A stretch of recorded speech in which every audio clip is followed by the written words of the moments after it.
Oi, caros estudantes, tudo bem? Bem-vindos a mais uma aula. Hoje uma aula importantíssima que vai nos dar ferramenta para a gente entender coisas também tão importantes lá na frente, como o Teorema da Conservação de Energia.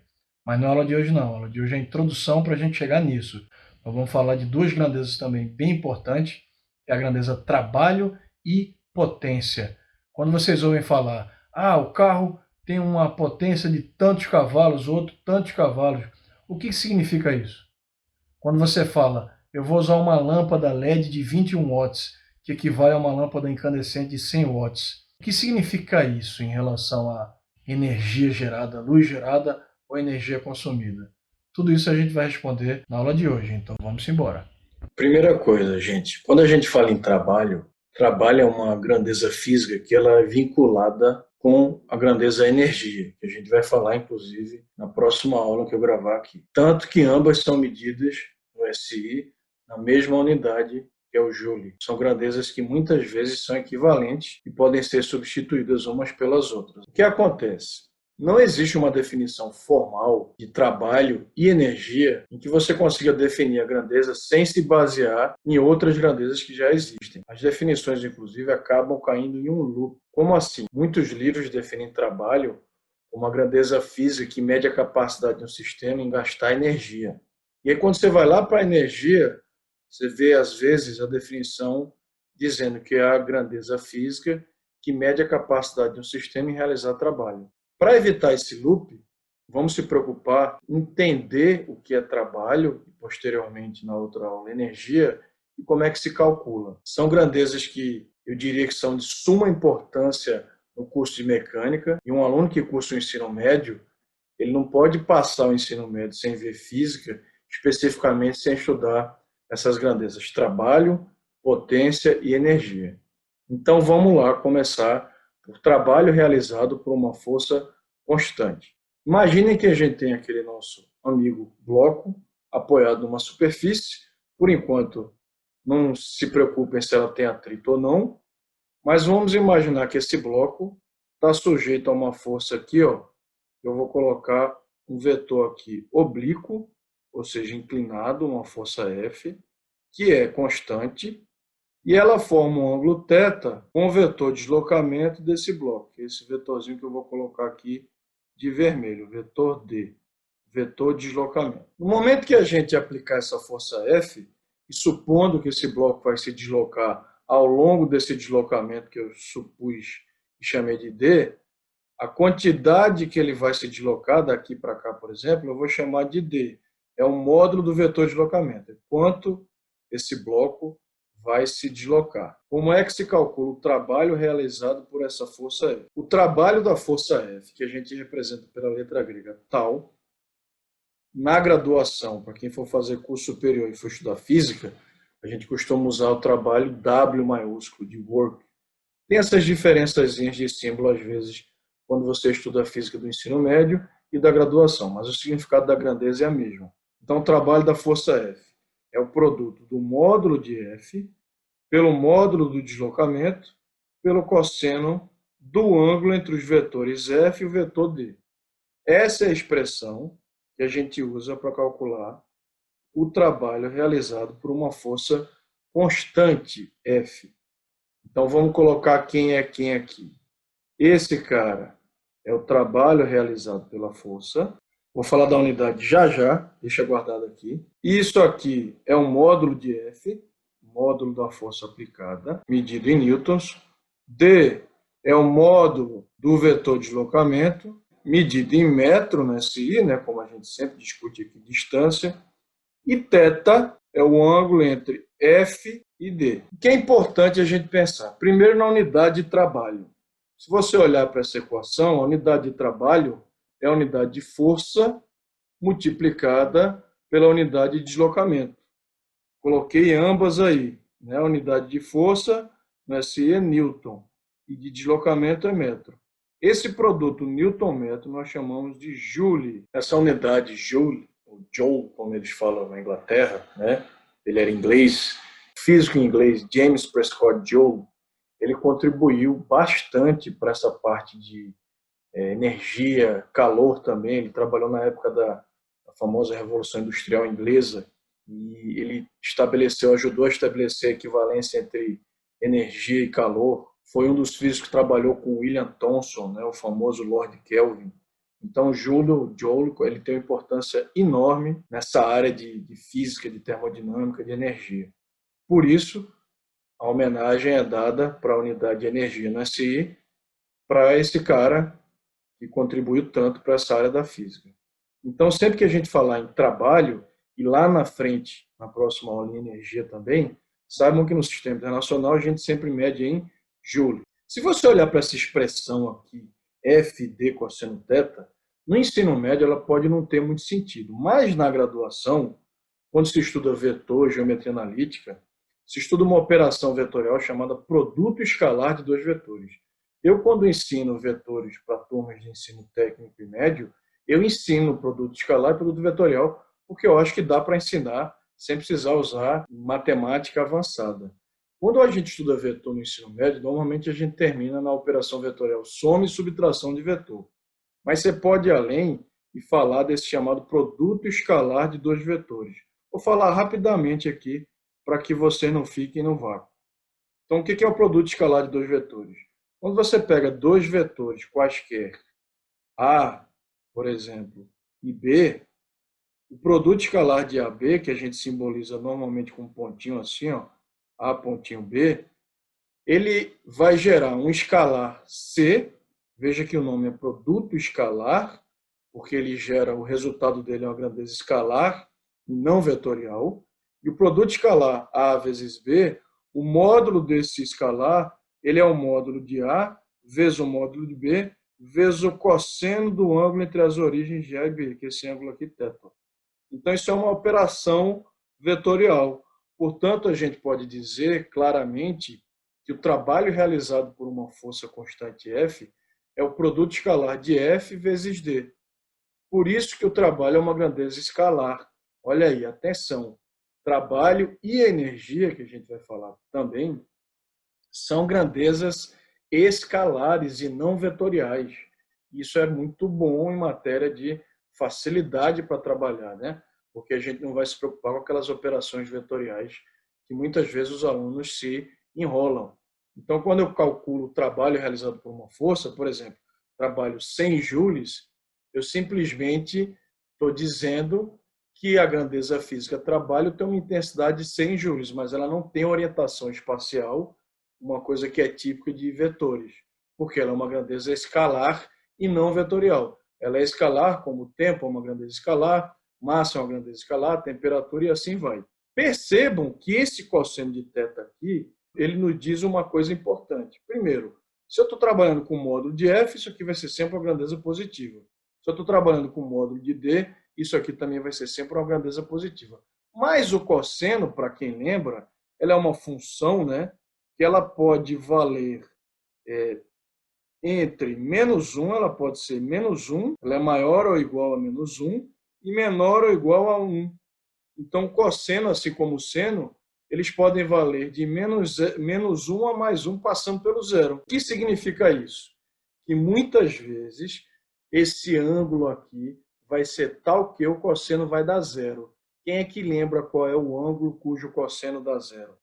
90. Então, você já sabe que quando eu tiver, por exemplo, deslocamento para um lado e uma força formando 90 graus com esse deslocamento, quando eu for calcular o trabalho dessa força constante, vai dar módulo de F, módulo de D, cosseno de 90. Só que cosseno de 90 é zero. E zero vezes qualquer coisa dá zero. Resultado, essa força F não vai realizar trabalho.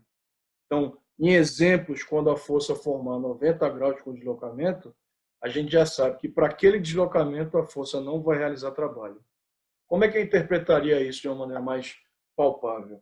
A gente pode dizer que quando uma força não realiza trabalho naquele determinado deslocamento, a gente pode dizer que ela não contribui em nada para alterar o módulo da velocidade do corpo. Isso vai ter mais sentido quando a gente falar de energia na próxima aula, e eu defini o que é energia cinética, eu vou falar do famoso teorema do trabalho resultante. Aí vocês vão ver que o trabalho resultante vai interferir na energia cinética de um corpo que é a energia que um corpo tem quando tem velocidade diferente de zero, quando está em movimento. Mas esquece isso um pouquinho agora e vamos voltar para cá.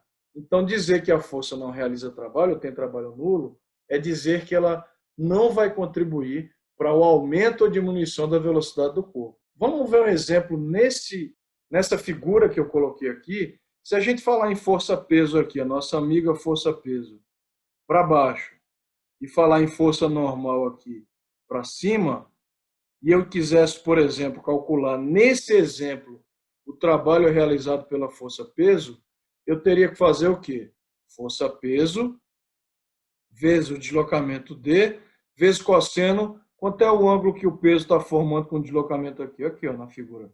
90 vezes cosseno de 90. Resultado, isso aqui ia dar zero. Nesse exemplo, não é em todos, a força-peso não está realizando trabalho. E a força normal? Força normal também seria normal vezes o deslocamento, porque essa é a definição do trabalho, vezes cosseno também de 90, pessoal. Vejam que o normal aqui também forma 90 com deslocamento. Então, nesse exemplo, a normal também não estaria realizando trabalho. E se houvesse atrito? Né? O atrito, se esse corpo estivesse deslocando, o atrito é sempre contrário ao deslizamento relativo. Seria para cá, ó, um FAT. Quando eu fosse fazer o trabalho realizado pela força de atrito, olha como é que eu ia fazer. O trabalho realizado pelo FAT, pela força de atrito, daria a força de atrito vezes o deslocamento, vezes o cosseno do ângulo entre a força de atrito e o deslocamento. Veja que o deslocamento está para a direita e a força de atrito está para a esquerda. Quando eu tenho dois vetores assim, quanto é o ângulo entre eles? 180, né? Isso aqui daria cosseno de 180. Quem é que lembra quanto é cosseno de 180? É o simétrico do cosseno de zero, é menos 1. Resultado, esse trabalho do FAT aqui, ó, no fim das contas, ia dar menos FAT vezes o deslocamento. Ia dar um trabalho negativo.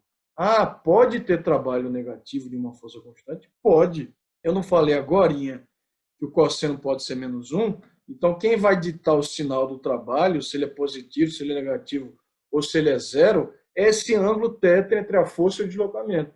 Se esse ângulo for maior que 90, a gente sabe que ângulos maiores que 90, né, o cosseno é negativo. Esse cosseno vai dar negativo e esse trabalho vai dar negativo. Existe alguma nomenclatura para isso? Existe. É um padrão que a gente usa para quando o trabalho é positivo ou negativo. É o seguinte: sempre que o trabalho de uma força é positivo, a gente diz que esse trabalho é motor.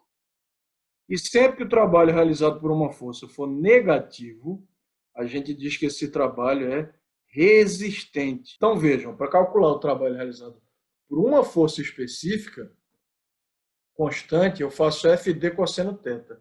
Mas se eu tiver que calcular o trabalho realizado pela força resultante ou o trabalho resultante, tem duas maneiras.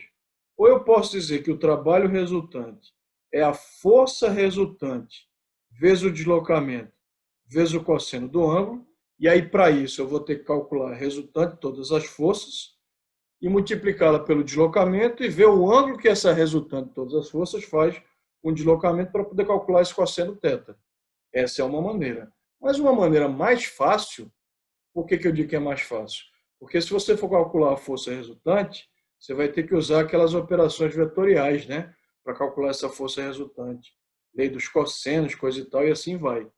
Às vezes é mais fácil calcular o trabalho resultante usando a propriedade que o trabalho é uma grandeza escalar.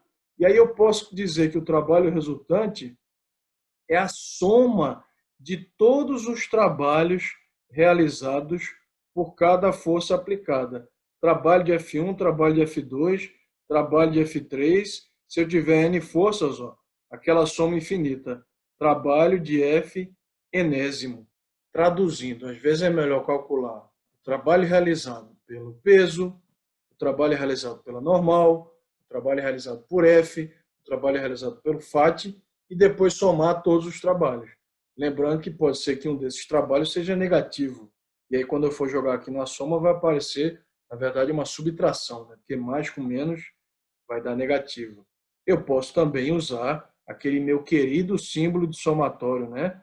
dizer que o trabalho resultante é o somatório, ó, letra sigma maiúscula, dos trabalhos de Fn, enésimas forças, n indo de 1 até infinito.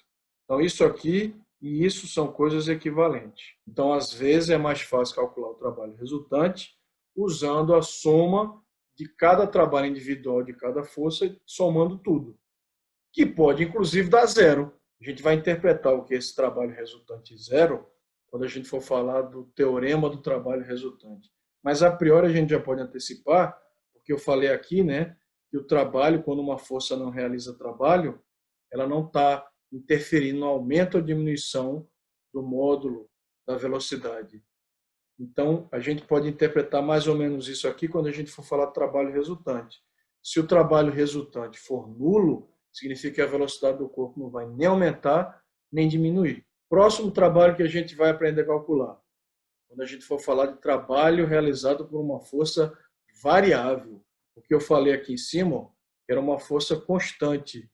E se a força for variável, como é que a gente vai fazer? Bom, quando a gente fala em trabalho realizado por uma força variável, no ensino médio a gente tem uma limitação, que é uma limitação matemática.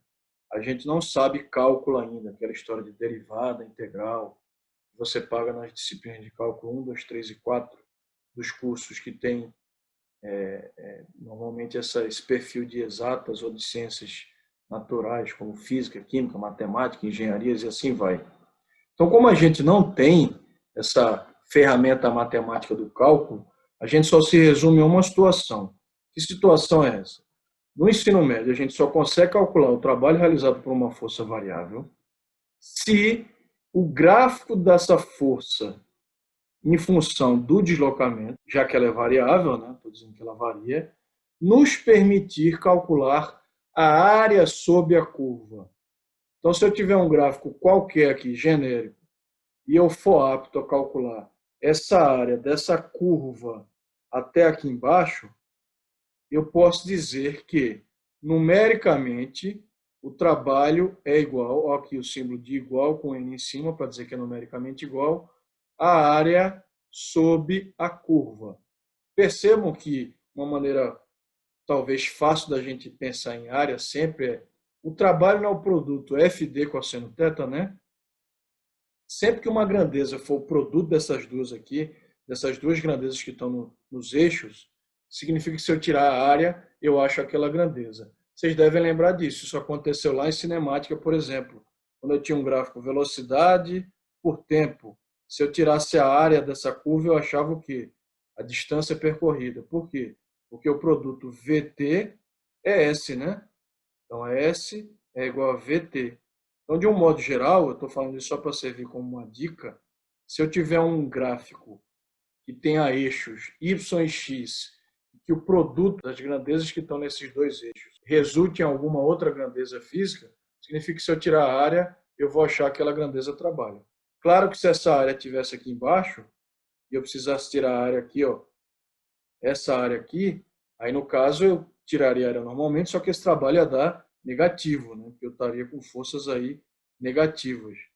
Então, de um modo geral, para vocês saberem, se eu tirar a área sob a curva de um gráfico força versus deslocamento, essa área vai nos resultar no trabalho realizado por essa força que está representada nesse gráfico. Claro que o que nós vamos nos deparar no ensino médio são áreas que eu sei tirar. Triângulos, trapézios, retângulos, quadrados e assim vai. Claro que essa área que eu botei aqui ninguém sabe tirar, porque isso aqui é uma figura que nem existe.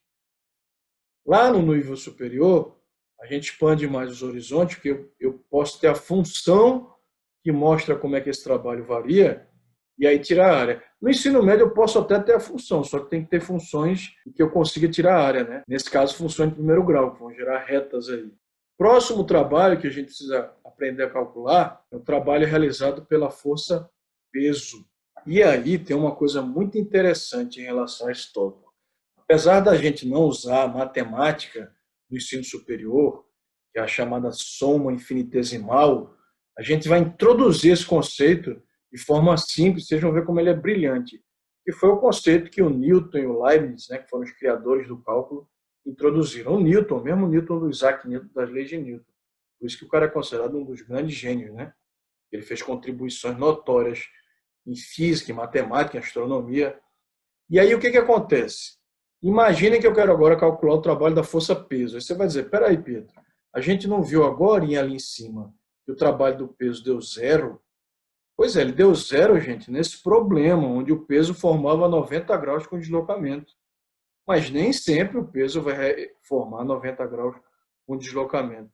Então imaginem que eu tenho um corpo de massa M que vai fazer um movimento aleatório descendo aqui até o solo e o que a gente sabe desse movimento, por enquanto, é quase nada. É só que esse desnível vertical que o corpo vai percorrer nessa subida e descida, eu vou chamar de H, né? Ele sai daqui fazendo essa trajetória aqui maluca, mas o desnível vertical é H.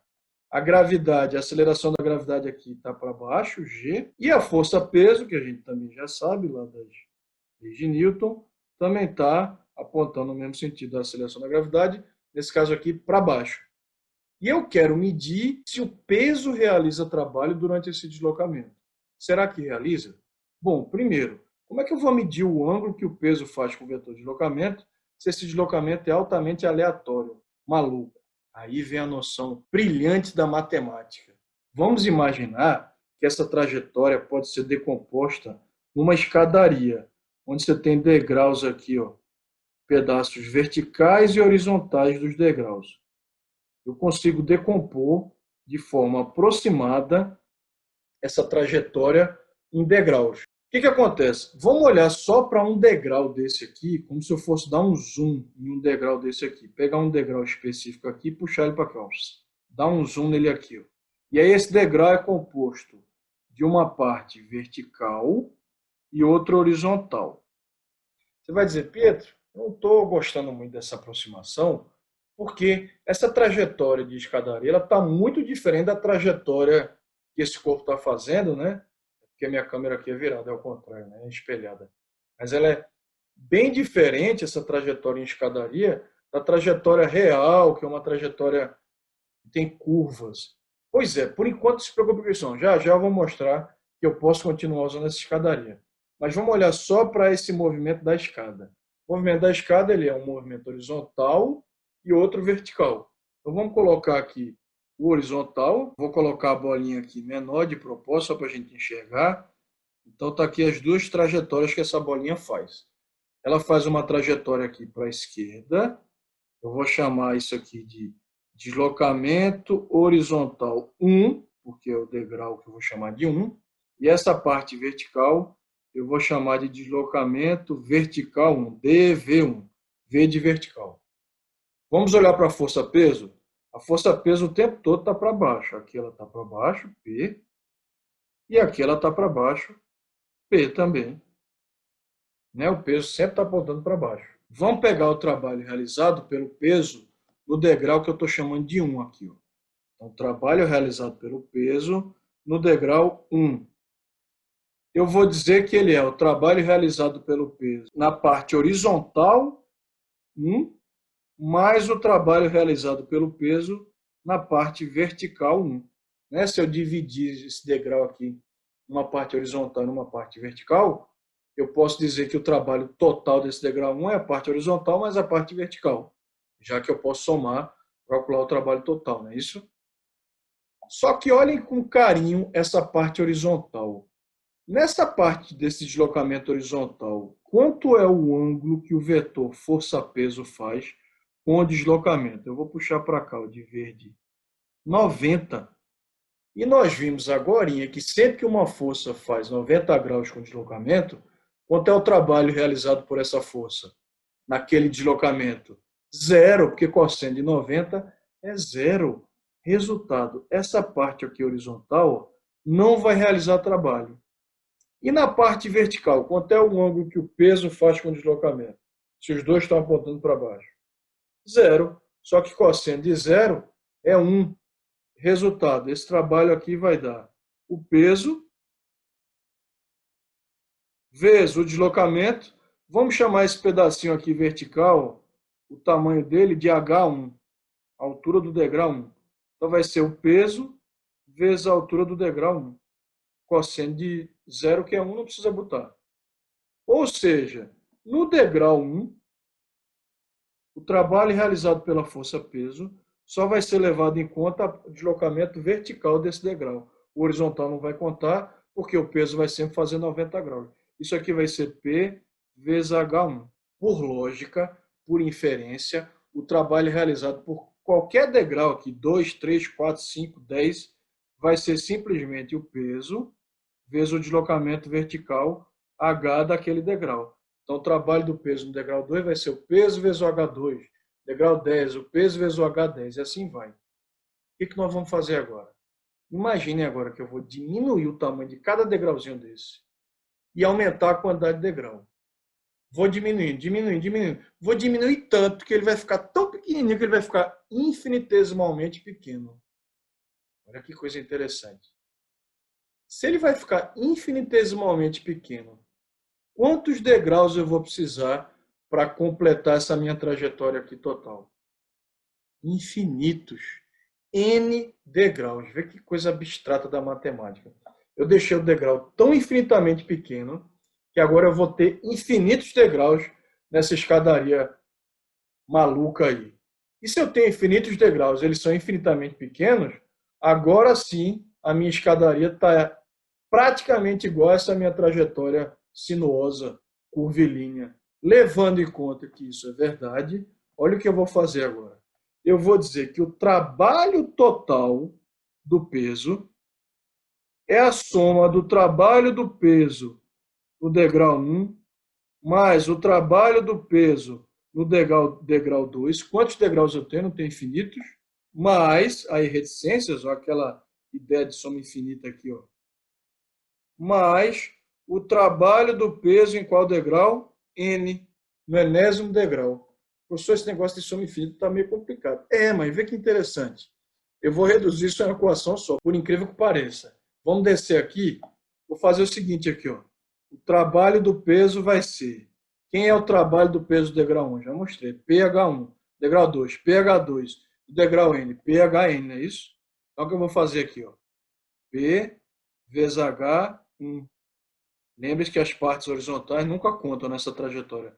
P vezes H2 mais reticências P vezes HN. Se tem P em todos os termos, eu posso colocar ele em evidência. Então vai ficar assim, ó. P, abro parênteses, H1 mais H2 mais reticências HN.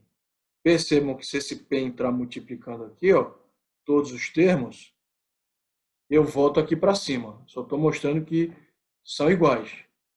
Agora vem a jogada de mestre, a cartada de mestre. Isso aqui não é a soma de todas as alturas de cada degrauzinho, né? H1, H2, H10, H20, H1 milhão, não é isso? Mas se eu somar nessa figura todas as alturas verticais, ó, H1, H2, HN, quem é que vai dar isso aqui? Hzão, esse desnível vertical. Olha que mágica arretada que eu fiz aqui. Resultado final, o trabalho realizado pela força-peso vai ser só P vezes H. Como é que se calcula o peso? Quem lembra? Peso é o que vezes o quê? Massa vezes aceleração da gravidade. Resultado final, o trabalho realizado pela força-peso vai ser mgh. Professor, o senhor fez essa dedução todinha para provar que o trabalho da força-peso é mgh? Foi, porque senão não tinha como provar para vocês. Olha que coisa brilhante da matemática. A matemática é uma ferramenta fascinante, né, gente? Então, para se calcular o trabalho realizado pela força-peso, eu não levo em conta a trajetória total que o corpo faz. Eu só levo em conta H. Quem é H? O desnível vertical. Então, escreva essa observação aí agora. Para calcular o trabalho da força-peso, só se leva em conta o desnível vertical que o corpo tem do ponto de partida ao ponto de chegada. Tem outro detalhe aí. Nesse exemplo que eu dei, o corpo estava descendo, né? Então, em cada degrauzinho, era uma parte horizontal e outra vertical descendo. Mas se ele estivesse subindo, o que mudaria aqui? Na parte horizontal não mudaria nada, porque o peso continuaria formando 90 graus com deslocamento. Mas na parte vertical mudaria, porque o deslocamento estaria para cima, mas o peso, como sempre, estaria para baixo. Dois vetores assim, o ângulo seria 180, e aí, como o ângulo é 180, o cosseno daria -1. O trabalho daria resistente, negativo. Como é que eu generalizo isso? Simples. Eu posso dizer que o trabalho da força-peso é mais ou menos mgh, e aí lembrar que eu estou medindo o trabalho que o peso realiza. E o peso é sempre para onde? Para baixo. Então, se o corpo estiver descendo, ele está a favor do peso. Então, na descida, se ele está a favor do peso, o trabalho realizado pelo peso é positivo. Na subida, se você está contrário ao peso, o trabalho realizado pelo peso é resistente, negativo.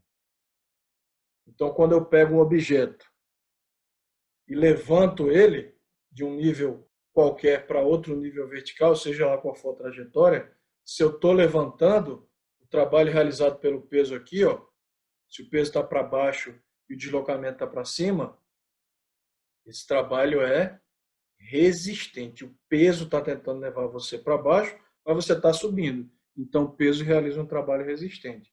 Cuidado com essa casquinha de banana. Outra coisa interessante, essa questão de não depender da trajetória, é que uma vez caiu uma questão de vestibular que era assim, ó.